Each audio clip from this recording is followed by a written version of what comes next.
κουνάς, έφαγες 1 τόνο φαγητό, μην κουνάς. Λοιπόν, τι άλλο έχουμε, αυτά Μπράβο, ανακάτεψε.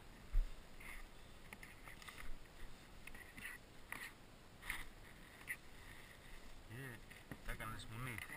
Όλο σκύλο θα το δείξω.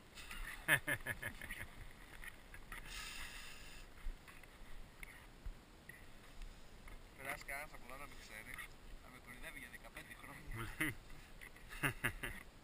Μου λέει αυτή από την Κάβα, μου λέει, έχω, μου λέει, σιτό, καλό είναι, της λέω.